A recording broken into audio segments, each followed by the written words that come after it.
오늘 주신 말씀은 이사야의 놀라운 시대를 초월하는 하나님의 종으로서 하나님의 뜻과 하나님의 계획, 역사를 관통하고 있는 하나님의 계획과 하나님의 뜻을 보면서 그는 머릿속으로 이해를 못했을 거예요. 구체적으로는. 그러나 그는 뭔가를 봤어요. 그래서 선포하고 있어요. 이사야의 놀라운 이야기입니다. 성경에서, 특별히 신약성경에서 많은 그 주제들을 가지고 구약에서 인용을 합니다.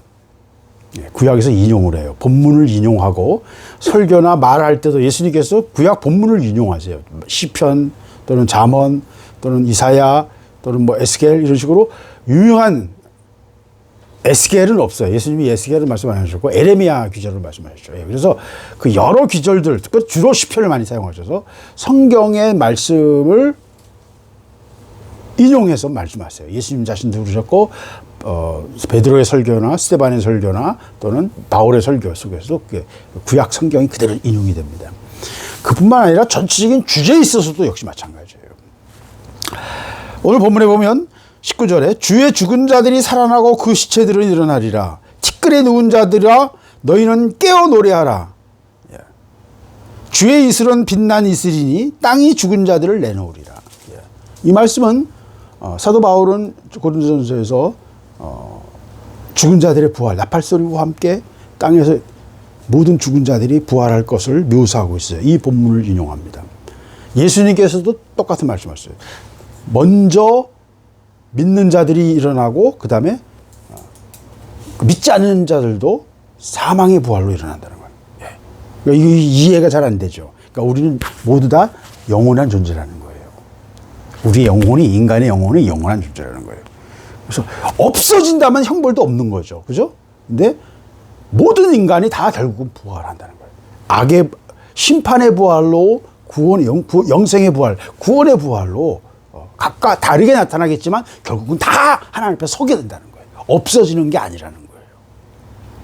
우리는 지금 이 세상이 그냥 잠깐 우연히 만들었다가 우리는 그냥 뇌를 만들어서 정보에 의해서 부모에게서 받은 그 DNA 정보를 통해서 우리가 단백질이 뭉쳐가지고 뇌가 돼서 우리가 의식이 만들어지고 잠깐 의식이 있는 동안 활동하는 거다. 컴퓨터가 전기가 들어오는 동안 활동하는 것처럼 전기가 끊어지면 컴퓨터가 활동하지 않고 컴퓨터 안에서 회로가 끊어지면 컴퓨터가 더 이상 전기를 집어넣어도 활동하지 않잖아요. 그런 것처럼 인간은 그냥 단백질로 만들어진 컴퓨터일 뿐이다 라고 하는 게 이 시대의 사고방식이에요. 근데 아니요. 성경은 그렇게 말하지 않습니다. 성경은 인간은 하나님 앞에서 영원히 서게 된다는 거예요. 오늘 본문도 그걸 말해요. 죽은 자들이 살아난다는 거예요.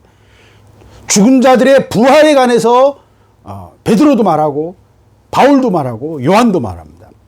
요한은 마지막 때 계시록 속에서 하나님 보여주신 환상을 통해서 그 모든 것을 묘사하기도 합니다. 그 모든 주제가 어디서 시작됩니까? 구약에서는 처음 나타나는 주제예요. 이사야에서 그 주제가 나타납니다. 하나님의 뜻을 보았어요. 하나님의 큰 그림을 이사야는 뭔가를 봤어요. 그래서 죽은 자들이 살아나고 그 시체들이 일어날 것이다 라는 말을 하고 있는 것입니다. 부활에 관해서 말하고 있습니다. 오늘 말씀은 그렇게 간단한 이야기는 아니에요. 훨씬 더 깊은 얘기예요. 그리고 이스라엘 역사 전체를 회고하면서 하나님이 하시는 일들의 방향에 대해서 큰 그림을 지금 이사야는 말하고 있는 겁니다. 26장 전체가 그런 구조예요. 그래서 26장은 전체적으로 하나님을 찬양하는 찬양의 노래 가사 같은 그런 구조를 갖고 있어요. 그래서 한쪽에서 주제를 말하면 반대편에서 이 화답하고, 우리 성시 교독할 때 사회자가 말하고 또 청중이 말하고 하잖아요. 그런 식으로 찬양 속에서 이쪽에서 말하고 알토가 쫙 뽑아대면 이쪽에서 또 소프라노가 얘기하고 또 바리톤이 얘기하고 또 테너가 얘기하고 이런 식으로 화음을 이루고 서로 대꾸를 하듯이 지금 이사야 26장은 마치 시편 같아요. 시편 같은 느낌이에요. 그런 대꾸로 이루어졌어요. 그러면서 이 전체가 마지막에 일어날 일, 아직 이루어지지 않은 거대한 일들에 대한 비전적인, 전혀 그 시대 사람들은 상상도 못한 이야기들을 이사야가 지금 쏟아내고 있는 거예요. 이 이야기의 출발은 16절. 여호와여 그들이 환난 중에서 주를 앙모하여 싸우며 주의 징벌이 그들에게 임할 때에 그들이 간절히 주께 기도하였나이다. 예. 돌아보는 거예요. 이스라엘 역사를 돌아보고 있는 겁니다. 그러면서 하나님이 이스라엘이 말을 안 들을 때마다 이건 사사 시대도 그랬고 왕들의 시대도 마찬가지인 거예요. 예. 하나님을 경홀히 여기고 세상을 바라보고 의지하지 않고 물질을 의지하고 세상을 의지할 때 하나님이 계속 그들을 무너뜨리게 하셨고요. 성벽이 무너지게 하셔서 외침을 당하고 고통을 당합니다. 그럼 또 부르짖으면 하나님이 사사들을 세우거나 왕들을 세워가지고 왕들이 강력한 힘을 가지고 그 주변을 정복합니다. 다윗이 그랬고 히스기야가 때 그랬고 또 요시야 때도 그랬어요. 히스기야는 위대한 그 당시에 위대한 사람이었어요. 왜? 아시리아를 무너뜨린 사람이거든요. 국제적인 총화였어요. 그 당시에는 히스기야는. 예. 그래서 18만 명의 아시리아 군대를 물리쳤거든요. 그래서 이스라엘이 살아남은 거예요. 유다가 살아남은 거예요. 이스라엘은 멸망했는데 유다가 살아남은 이유가 이거예요. 그 히스기야 시대가 바로 이사야 시대인 거예요. 그러니까 바로 지금 히스기야 조금 있으면 이제 히스기야 얘기가 나와요. 30장, 35장쯤 가면 히스기야 얘기가 나와요. 그 지금 제가 말한 이야기가 다 나와요. 18만 5천의 그 아시리아 군대가 멸망당한 것과 그 쳐들어왔던 아시리아 왕이 자기 아들에게 죽임을 당하는 이야기가 나옵니다. 이건 역사에 그대로 기록이 돼 있고요.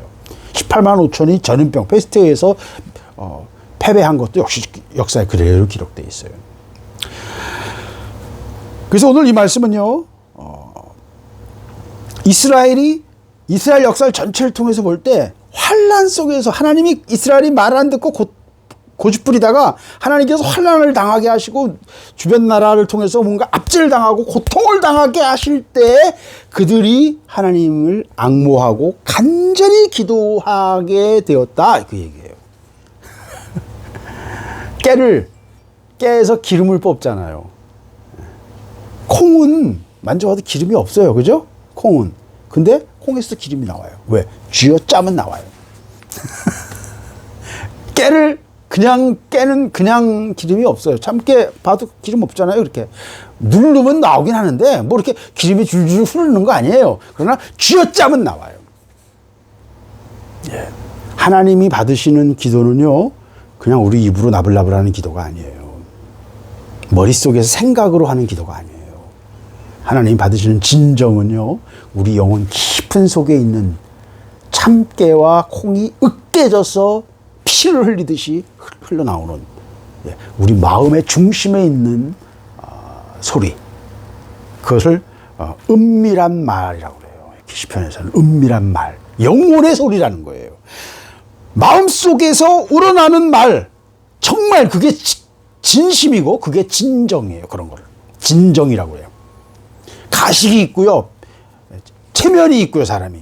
일본 사람들, 진심과 가짜가 있잖아요. 혼마네와 또 하나 단어는 잊어버렸는데. 하여튼, 일본 사람들은 그게 아예 구분되어 있어요. 그러니까 항상 친절하고 사람들 하이하이 하지만 실제로 그게 진심이 아닌 거예요. 그냥 세상 사는 처세인 거예요. 예. 진심이 필요한 거예요. 하나님과 관계는요, 진심이 있어야 돼요. 진심이 있어야 돼요. 이게 너무너무 중요해요. 하나님은요, 진심이 아니면 거래를 안 하세요.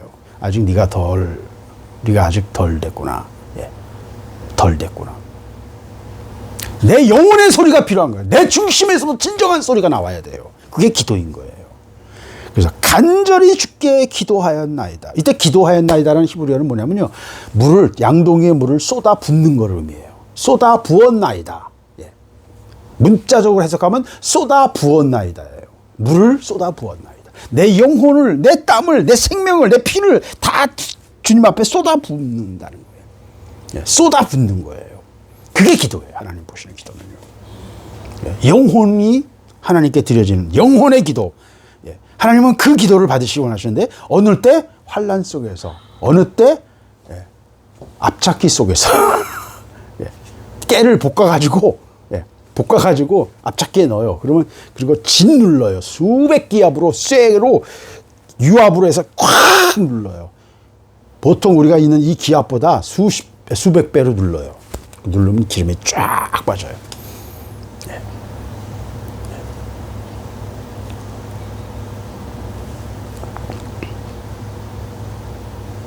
어느 때 징벌이 그들에게 임할 때, 고통이 올 때, 환난 속에서 그 진심이 나온다는 거예요. 그래서 왜 하나님이 하나님의 백성들을 고난 속에 집어넣습니까? 하나님 그들과 진정한 관계를 갖기 원하시는 거예요. 허위 의식이 아니고요, 가식이 아니고요. 이걸로 하나님께 뭐 안 통해요. 그냥 그저 하는 말로는 하나님께 안 통해요. 다시는 잊어버릴 수 없는 정말 뼈저리고 내 속에서부터 나오는 통해하는 마음, 깨어진 마음에서 브로큰 하트, 깨어져야 돼요. 참깨가 으깨지듯이, 호두가 깨어져야만 호두 알이 나오듯이. 수박을 먹으려면 수박을 쪼개야 되잖아요. 우리 영혼에 깨어져야 돼요. 그리고 간절히 우리 속에서 나오는 것들이 쏟아지는 것, 그것이 기도라는 거예요. 내 중심에서. 거기는 원망도 있을 수 있고요. 아이씨, 이거는 뭐 영감탱이. 참 까다롭고 참 성질남이 막 속에서, 내 속에서 있는 말들이 막 나오는 거예요. 나와야 돼요. 그게 다 나와야 돼요.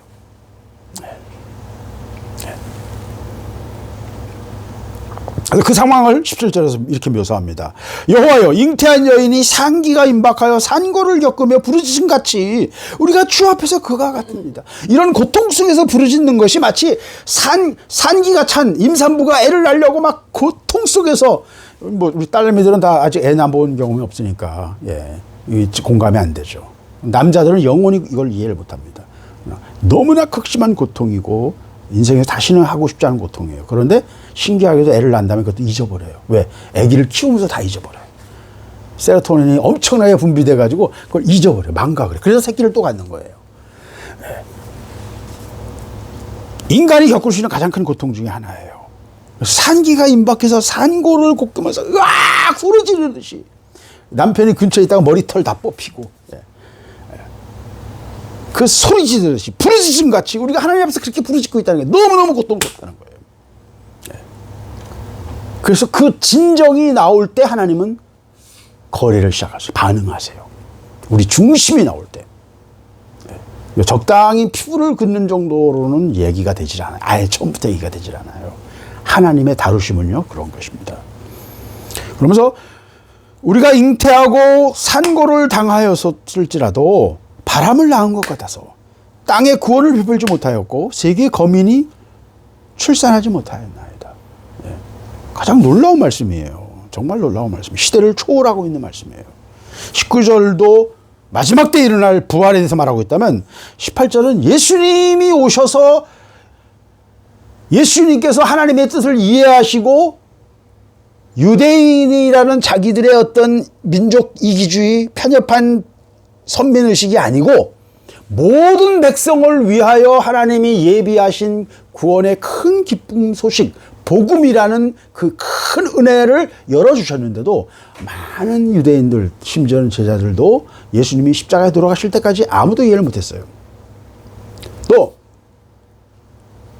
오순절 성령이 임하셔서 그들을 다 깨닫게 하시고 그들이 하나님의 일을 다 이해했음에도 불구하고 유대인의 편견, 유대인의 선민의식에서 그들은 보답하지 못했어요. 그래서 이방인에게 복음을 전하느냐 마느냐 가지고 다투었던 거예요. 하나님의 뜻을 정확하게 이해하지 못하고 있었어요. 자기들의 편견에서 벗어나지 못하고 있어요. 지금도 우리는 그러고 있는 거예요. 자기들의 편견, 자기들의 생각, 굳은 마음, 거기에 다 갇혀 있어요. 사실은 하나님 보시기에 니들 왜 이러냐 그러시는 거죠. 우리 전부 다 그래요.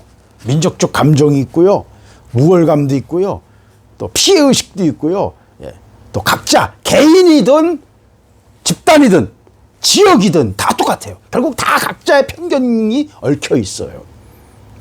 그 편견 때문에 하나님의 큰 뜻을 보지 못하는 거예요. 유대인들이 그랬어요. 제자들조차 그랬어요. 그래서 예루살렘 공예를 하기까지는 예루살렘 교회는 이방인에게 복음 전하려고 하지 않았어요. 그거를 뚫고 나간 게 사도 바울이었고요. 사도 바울은 하나님의 뜻을 보았기 때문에 그는 이방인을 향한 하나님의 뜻을 보았어요. 그래서 이방인에게 복음을 전하고 있었던 거예요. 그래서 사도 바울의 사역이 성경이 신약 성경의 전체를 70%를 차지하는 거예요. 왜? 그게 하나님의 뜻이었기 때문입니다. 열려지는 문을 향해서 아무도 나가려고 하지 않았어요. 왜? 자기 편견에 갇혀 있었던 거예요. 왜 예루살렘 교회를 하나님께서 티투스를 통해서 박살을 내셨을까요? 거기에는 예루살렘 유대인에 대한 하나님의 심판도 있지만 또 동시에 뭐가 있어요? 예루살렘 교회가 있어서는 안 되는 거예요.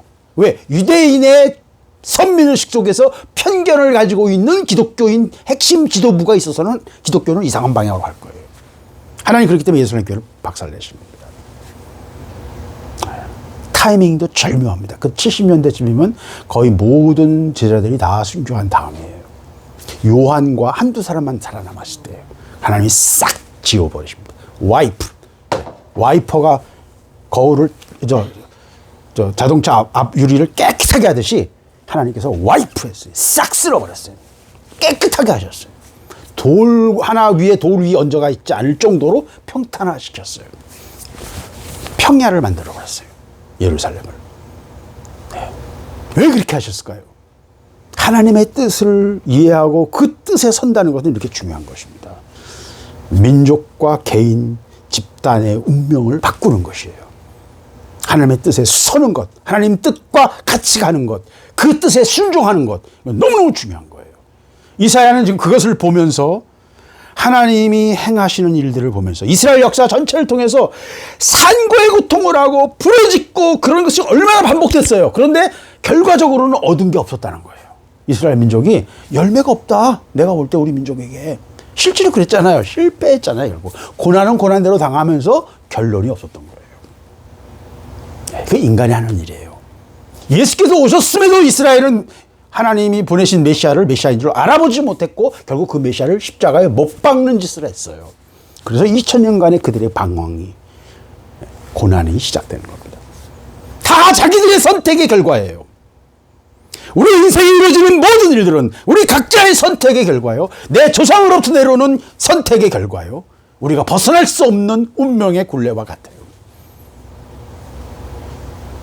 이사야는 이걸 보고 있는 거예요. 그러면서 우리가 잉태하고 산고를 당했을지라도 바람을 낳은 것 같다. 아무것도 나은 결과가 없다는 거예요. 고통만 당했다. 땅에 구원을 불지도 못했고 세계 거민을 출산하지도 못하였나이다. 물론 이 세계 거민을 출산하지 못했다는 말 속에 출산이라는 단어는 히브리어로는요 떨어뜨리다라는 단어예요. 근데 세계 거민을 떨어뜨리지 못하였나이다. 이건 표현이 좀 이상하죠. 그래서 출산이라고 해석을 해요. 근데 이 떨어뜨리다라는 단어는 이제 논쟁이 많아요. 신학적으로는 논쟁이 많은데 많은 성경이 거의 이렇게 해석을 해요. 출산하지 못했다. 그 바로 앞에 잉태가 나오니까. 그러니까 이 단어는 떨어뜨리다라고 했지만 떨어뜨리다는 말은 세계 거민을 죽이다는 거거든요. 세계 거민을 평정했다. 다 죽여가지고 쓰러뜨렸다 이런 개념이거든요. 그거는 출산하고 뭐가 안 맞는다. 그러니까 이거는 세계 거민 출산이라고 해석해야 된다라고 하는 것이 이제 주류의 생각이에요. 그래서 세계 거민을 출산하지 못해. 여기 물론 신학적 논쟁이 있는 건 우리가 알아야 돼요. 사역자들은 알아야 돼요. 땅에 구원을 베풀지 못했고 세계 거민을 출산하지 못했다. 세계 거민을 출산하지 못했다는 단어는 정말 이상한 단어죠. 아니 왜 이스라엘이 세계 거민을 출산해야 돼? 그렇죠? 땅에 사는 거민을 출산하지 못했다. 새 생명을 출산하지 못했다 이런 개념이에요. 이스라엘을 통해서 그 고난을 통해서 하나님이 계획하신 뭔가 새로운 일이 시작되지 않았다. 예, 그런 의미인 거죠. 하나님이 기대하시는 바 뭔가가 이루어지지 않았다는 거예요. 땅에 새로운 생명이 나타나야 되는데 그게 안 됐다는 거예요. 이사야가 계속 말하는 거예요. 그래서 그루터기, 이새의 싹, 감춰진 그루터기에 대한 얘기를 계속하죠. 하나님의 뜻이 온전히 이루어지지 못했기 때문에 그런 하나님은 감춰놓으셨다. 그 싹을, 뿌리를, 남은 자가 있다는 거예요. 그것이 이사야가 계속 말하고 있는 내용입니다. 그러면서 아까 우리 제일 먼저 말씀드렸던 주의 죽은 자들이 살아나고 그의 시체들이 일어나리라. 마지막 때 일어날 부활에 대해서 하나님 예수님이 오셔서 모든 자들이 다 주님의 대심판정 앞에 서게 되는 모든 인간들이 태어났던 모든 생명을 가졌던 인간들이 다 하나님 앞에 서게 될 것을 예수 앞에 서게 될 것을 지금 말하고 있는 것입니다. 대심판에 대해서 지금 말하고 있어요. 대심판이라는 단어는 없지만 모든 자들이 일어날 것에 대해서 말합니다. 그러면서 티끌에 누운 자들아 너희는 깨어 노래하라. 죽은 자들이 소리를 지르라는 거예요. 노래한다는 말은 하나님을 찬양한다는 거예요. 이스라엘에게는 노래라는 건 하나님을 찬양하는 것밖에 없어요. 주의 이슬은 빛난 이슬이니 땅에 죽은 자들을 내어놓으리라. 주의 이슬, 이 이슬이라는 말은 이 이스라엘은 거의 대부분 그 지역이 스텝 기후예요. 스텝 기후는 200에서 500mm 정도 비가 1년에 오는 곳이고요. 사막은 200mm 이하일 때 사막이라고 그래요. 그리고 그걸 광야라고 그러고 보통 광야. 그다음에 50mm 이하 올 때 그건 완전히 사막이에요. 그러면 이제 광야는 어느 정도 그래도 나무는 없지만 돌과 이 뭐라고 그러나 이 흙으로 이루어진 거친 들이 있는데 골짜기도 있고, 사막이 되면 모든 흙이 다 모래가 돼가지고 바람이 불어서 모래가 돼서 모래로 덮여버려요. 그러니까 사막은 우리가 알고 있는 모래의 능선으로 이루어진 것, 그걸 사막이라고 하는데 그곳은 보통 비가 50mm 이하 오는 곳이에요. 그래서 이스라엘이 사는 곳은요 200mm에서 500mm 사이에 비가 오는 곳이에요. 그래서 500mm 정도 오는 골짜기들은 이스라엘 골짜기라든지 또는 갈릴리 골짜기라든지 이런 골짜기들은 비가 오거든요. 산에 부딪혀가지고 거기에 그 비가 내려요. 그래서 지형적으로 그런 곳은 수확이 있어요. 그런 곳에서는 포도가 잘 되고요. 그래서 농사를 짓고 먹고 살 수 있어요. 그런 좋은 땅은 블레셋이 와서 먼저 점령하고 있었던 거예요. 그래서 그 블레셋과 싸우는 게 이 사사기의 역사입니다. 근데 중요한 거는 그런 거친 땅이어서 비가 거의 안 와요. 비가 오는 것도 겨울철에 잠깐 와요. 겨울철에. 우리가 여름철에 장마에 비가 오듯이 이스라엘 쪽에서는 겨울철에 비가 주로 옵니다. 그래서 비가 오는 계절 외에는 그럼 어떻게 농사를 짓습니까? 비가 안 오는데. 그래서 농사를 져요. 봄에는 보리, 가을에는 밀을 심어서 겨울 지나서 밀을 추수하고 또 보리를 추수하고 이렇게 합니다. 그래서 그럼 어떻게 비도 안 오는데 얘네들이 어떻게 자랍니까? 풀들이. 곡식이. 또 양들이 풀을 어떻게 뜯습니까? 비가 안 오는데. 그 비밀이 오늘 말씀인 거예요. 주의 이슬은 빛날 이슬이니. 어떻게 해서 광야에서 살 수 있는 줄 아세요? 기온차가 있습니다. 아무리 습도가 낮아도요, 낮에 사막이나 광야에서 부는 그 공기 속에는 아무리 습도가 낮아도 30에서 40% 정도의 습도는 갖고 있어요. 건조하죠, 사람에게는. 보통 사람에게 딱 좋은 게 60, 70%예요. 그러면 이제 쾌적한 느낌이에요. 90% 넘어가면 찝찝하고 막 몸이 끈적끈적하고 막 괴롭죠. 근데 30%, 40%의 습도는 갖고 있어요. 근데 그게 낮에 40도, 50도일 때예요. 근데 밤이 되면 이 땅은, 모래들은 금방 식거든요. 비열이 낮아요. 물은 비열이 높고. 그래서 금방 온도가 내려가고 올라갑니다. 그래서 밤이 되면요, 온도가 휙 떨어져요. 그래서 낮에 40도 됐던 사막이 밤이 되면 영상 1도에서 5도 사이가 돼요. 그리고 바람이 불면 그게 영하로 느껴질 때도 있어요. 바람이 부는 곳에서는 영하가 나올 수도 있어요. 그래서 물이 얼기도 해요, 일부. 밤에 얼기도 합니다, 실제로. 그래서 실제로 사막에서는요, 밤에 동사를 해요. 네, 동사합니다. 그래서 사막 사람들 항상 두꺼운 옷을 입고 사는 거예요, 더위 속에서도. 예. 왜? 밤이 되면 괴롭거든요. 옷을 어디서 찾으러 갈 거야? 항상 입고 있는 거예요. 더워도 참고. 예.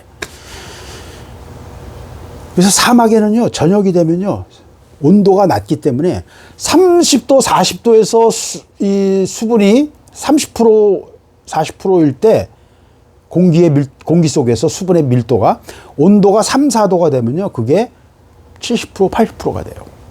무슨 말이냐면 뜨거운 공기에는 수분이 그만큼 많이 공기 속에 녹고, 차가운 공기가 되면 수분의 포화도, 수분이 녹을 수 있는 양이 확 떨어져요.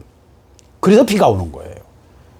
대기 중에 있는 공기가 위로 뜨거워져서 올라가면 위로 올라갈수록 온도가 낮잖아요. 온도가 낮으면 어떻게 돼요? 수분 포화도가 낮아져요. 그래서 원래는 대부분 대기 중에 녹아있던 수증기가, 공기 속에 숨어있던 수증기가 비가 되는 거예요. 실제로는 그 온도에서는 비가 아니라 맨 처음에 눈이 돼요. 얼어버려요. 얼어서 결정이 되고 내려오다가 녹아서 비가 되는 거예요. 그래서 모든 비는 출발은 눈이에요. 눈으로 시작하고 내려오면서 비가 되는 거예요. 그런데 이거는 하늘 위에서 일어나는 게 아니라 땅에서 일어나는 거예요. 그래서 땅의 낮은 공기 속에서 있던 습기가 온도가 내려감으로 인해서 그 습기가 작은 이슬이 됩니다. 작은 작은 이슬이 돼요. 그 이슬로 광야 사람들이 사는 거예요. 그 이슬이 뭘 어쨌는데, 그 이슬로 풀들이 자라고요. 그 이슬을 가지고 모아서 선인장이 자라고요. 그 이슬을 가지고 나무들이 자라는 거예요. 그 이슬은 잠깐 있다가 없어져요. 아침 해가 뜨면 그냥 샥 사라져요. 사람들이 몰라요. 그게 있는지도 몰라요. 그러나 그것 때문에 생명이 유지되는 거예요. 지금 이사야는 그 얘기를 하거든요. 이스라엘 사람이란 누구나 다 아는 얘기예요. 광야의 이슬과 같다. 주의 이슬은 빛난 이슬이니 이건 생명의 물이에요. 사막 속에서, 광야 속에서 살아남는 유일한 비결 뭐예요? 이슬인 거예요. 하늘에서 내리시는 하나님의 물. 그게 생수예요. 보좌로부터 흘러내려오는 생수의 강이 우리 계시록에 묘사되고 있고요. 또 에스겔이 성전에서 흘러나오는 생수의 강에 대해서 말하고 있죠. 바로 그 생수의 강이 바로 이 이슬을 묘사하고 있는 거예요. 하늘로부터 내려오는 이슬은 없다가 하늘에서 떨어지는 거잖아요. 이스라엘 사람들이 볼 때, 옛날 사람들이 볼 때. 지금 우리가 이제 분석을 하니까 공기 중 습기가 어쩌고 저쩌고 뭐 포화도가 어쩌고 설명을 하지만 이 사람들이 볼 때는 없었던 게 하늘에서 내려온 거란 말이에요. 땅에서 솟진 않았잖아. 물길이 없잖아. 근데 물방울이 있단 말이야. 그러니까 하늘이 하나님께서 이슬을 내리신다. 그걸 통해서 농사를 짓고 있는 거예요. 그 작은 물길을 먹고 밀과 보리가 자라는 겁니다. 네. 이게 이스라엘의 삶이에요. 척박하고 정말 힘든 삶이죠. 그 속에서도 그들은 하나님의 은혜를 보고 하나님의 생명을 주시는 은혜와 생명을 누리고 살아갔던 거예요. 그래서 주의 이슬은 빛난 이슬이니 땅이 죽은 자들을 내놓으리로다. 하나님의 생수가 흐르기 때문에 결국 땅이 죽은 자들을 다 내놓게 될 것이다. 그러니까 굉장한 비약이죠. 이게 구약의 시대에는 상상할 수 없는 이야기예요. 부활에 대한 개념이 구약에는 없었거든요. 이사야가 지금 처음 얘기하고 있는 거예요. 세계 거민을 출산하지 못했다. 땅의 구원을 베풀지 못했다. 이 개념도 처음 보는 거예요. 이 땅 전체에 대한 하나님의 구원에 대한 이야기를 하고 있는 거예요. 이스라엘의 회복, 이스라엘의 구원에 대한 것이 구약 성경 전체의 핵심 주제인데 이사야는 지금 그 지경을 확 넓히고 있는 거예요. 네. 에스겔도 그렇고 나중에 보면 다니엘도 그렇고 그래서 전 세계에 대해 하나님이 다스리시는 하나님의 뜻을 선포하는 일들을 하고 있는 거예요. 이사야가 넓혀준 거예요. 하나님이 그에게 보여주신 것입니다. 그러면서 20절 내 백성아 갈지어다 내 밀실에 들어가서 내 문을 닫고 분노가 지나가기까지 잠깐 숨을 쥐어다. 저는 이 말씀을 여러 가지로 해석을 할 수 있다고 봅니다. 제일 처음 이 본문이 뭘 우리에게 말해줍니까? 출애굽기 당시에 모든 장자들, 애굽의 모든 장자들을 죽이려 천사가 왔을 때 뭘 보고 피했어요?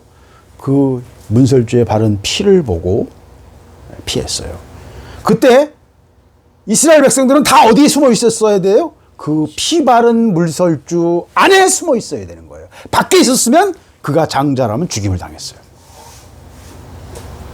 그러니까 밀실에 숨으라는 말은 내 문을 닫고 내 밀실에 들어가서 내 문을 닫고 여기서 밀실은 사방이 닫힌 밀실이라는 말은 나갈 문이 없는 사방이 닫혀 있는 방이에요.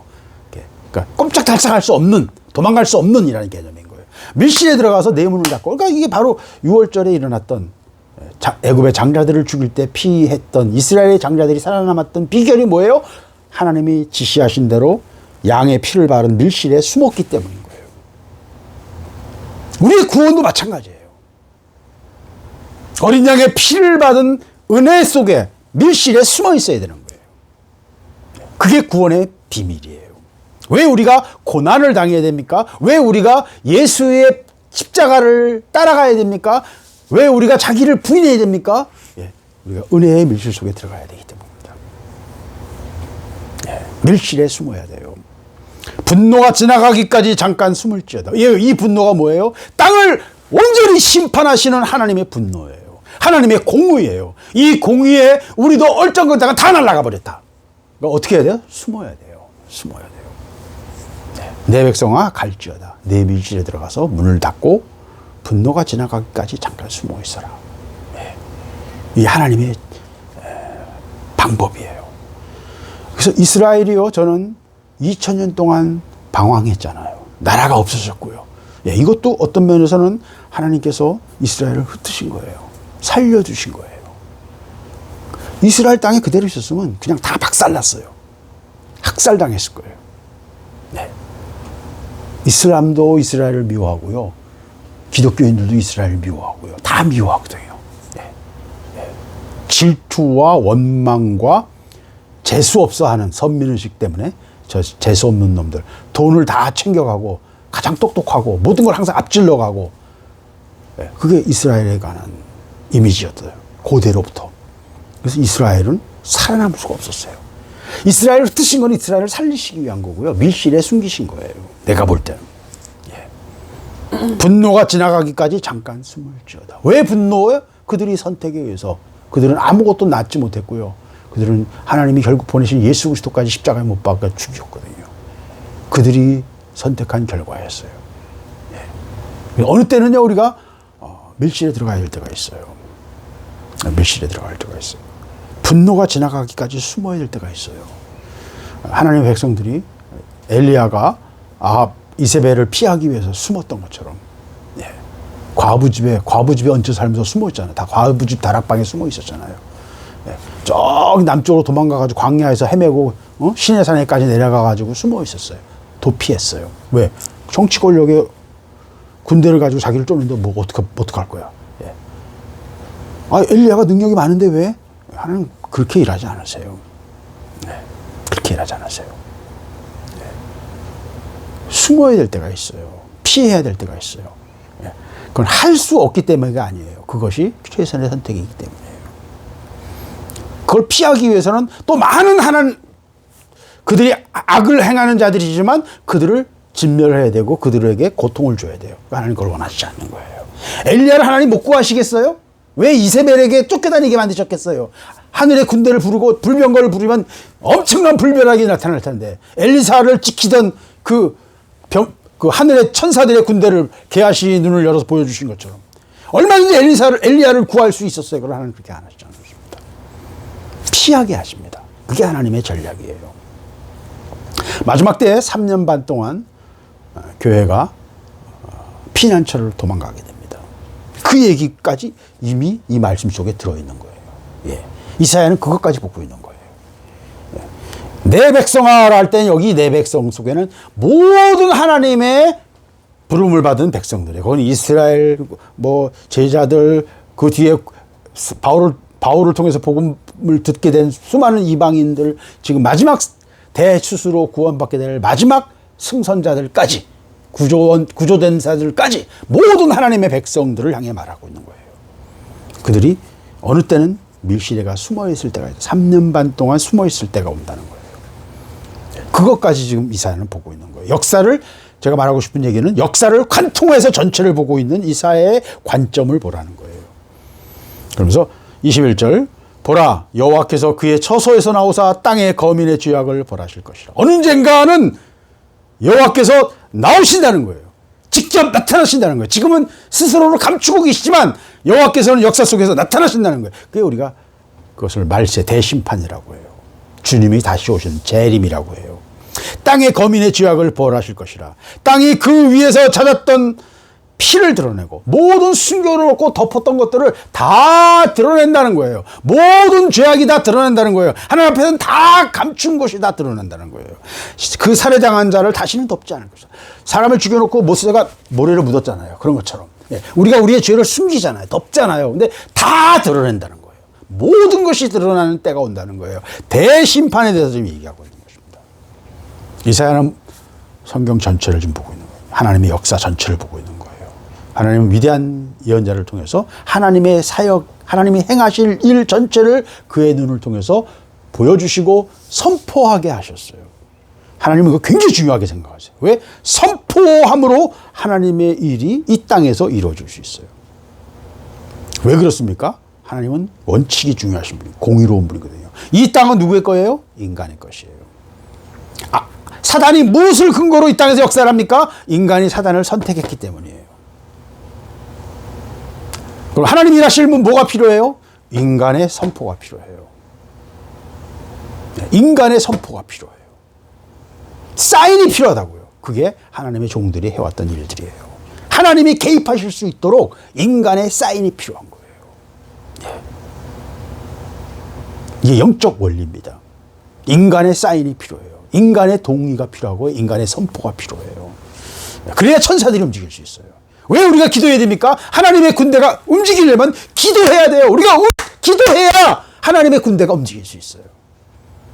누구에게 주권이 있어요? 우리 자신에게 있기 때문입니다. 여러분이 동의하지 않으면 하나님의 일이 일어나지 않아요. 네.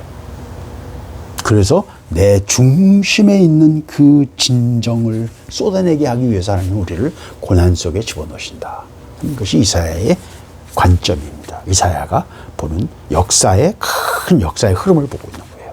이스라엘이 이 고통을 당하면서도 얻은 것이 없다, 결론이 없다, 바람을 낳았다. 그 이사야의 관점이에요. 정확하죠. 네, 정확합니다. 네. 결국 그 구원의 역사가 예수 그리스도를 통해서 열려지지만 이스라엘은 거기에 또 동참 못하고 예수를 죽여버려요. 네. 그게 역사 전체를 통해서 일어나는 일들이고요. 그 모든 것을 마감하는 마지막 때 하나님께서 직접 나오셔서 모든 자의 죄악을 심판하실 때가 올 것에 대해서 마지막 주님의 재림과 대심판에 대해서 이사야는 명확하게 우리에게 말해주고 있는 것입니다.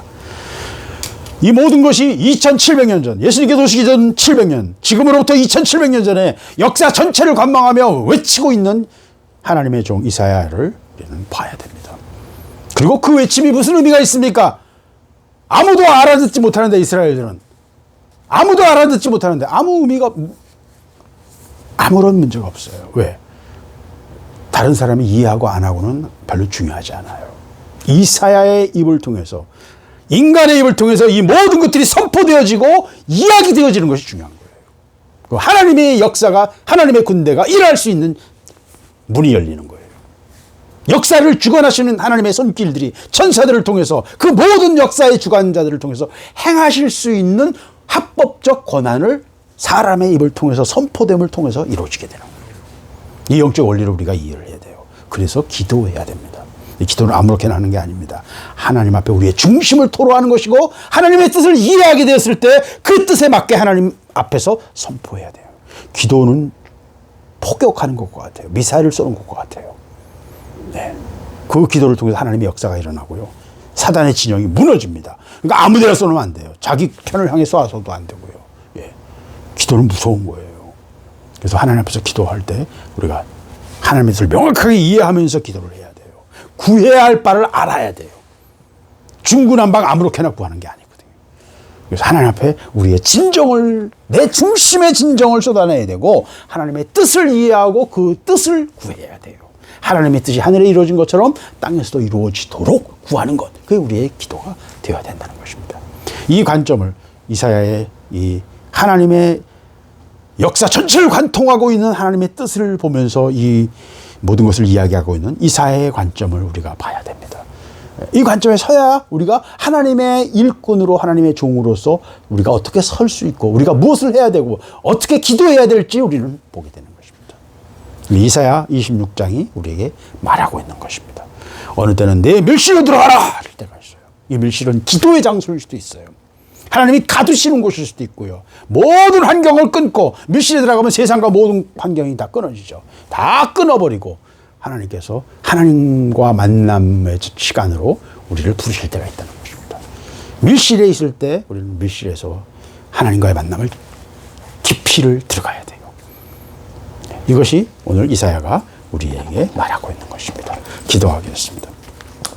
하나님 감사합니다. 오늘 주신 말씀을 우리가 먹기를 원합니다.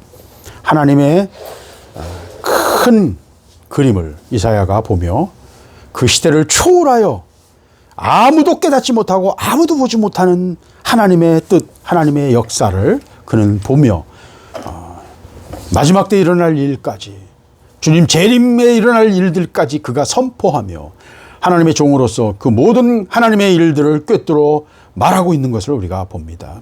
아버지, 우리가 하나님의 뜻을 이해하기를 원하며 하나님의 뜻에 서기를 원하며 하나님의 뜻 가운데 우리가 순종하기를 원합니다. 하나님의 일을 온전히 이루는 자들이 되게 하시고 아버지의 뜻을 온전히 이루어드리는 하나님의 일꾼들이 되기를 원합니다. 마지막 대추수의 이 사역에 온전하게 쓰임받고 열매 맺으며 많은 영혼들을, 하나님이 택하신 영혼들을 구원해내는 이 일에 우리가 쓰임받기를 원합니다. 아버지 도와주시옵소서. 우리가 우리의 인생과 우리를 통해 하나님이 하시고자 하시는 하나님의 뜻에 우리가 좌표를 가지게 하시고, 우리가 눈을 열게 하시고, 방향 없이 가지 않게 하시고, 우리가 깨닫게 하시고, 전체를 보며 아버지의 뜻을 향해 나아가는 하나님의 사람들이 되게 하여 주시옵소서. 오늘 말씀을 먹고 말씀 위에 서기를 원하며, 우리가 우리의 중심을, 진정을 주 앞에 토로하며 아버지께 기도하기를 원하며 열매 맺기를 원하며, 우리가 밀실에 있을 때 더 깊은 은혜로 들어갈 수 있도록 우리에게 빛을 비추어 주시옵소서. 이 시간 또 주 앞에 귀한 예물을 주님께 바칩니다. 이 예물을 받아주시고 주여 이 가정을 축복하여 주세요. 아버지, 이 가정에게 늘 부족함 없게 하셨음을 인하여 감사하며 아버지께서 이 가정을 축복하시기를 원합니다. 아버지, 세 딸을 이제 저들의 인생을 살아갈 수 있도록 문을 열어줘야 됩니다. 아버지, 저들에게 은혜를 주시고 저들에게 필요한 것들을 공급해 주시고 저들을 결혼시키며 저들의 인생을 살아갈 수 있도록, 런칭할 수 있도록 하나님 은혜를 주세요. 그리고 제가 아비로서 이 모든 일들을 잘 감당할 수 있도록 제게 은혜를 허락하여 주세요. 하나님께서 문을 열어주시고 하나님께서 채우실 것을 믿고 감사를 드립니다. 지금은 우리 구주 예수 그리스도의 구속의 은혜와 창조주 아버지 하나님의 영원하신 사랑과 성령이 인도하시며 교통하시는 은사가 여기 머리 숙인 모든 성도들 위해 지금으로부터 영원토록 함께 하실지어다. 아멘.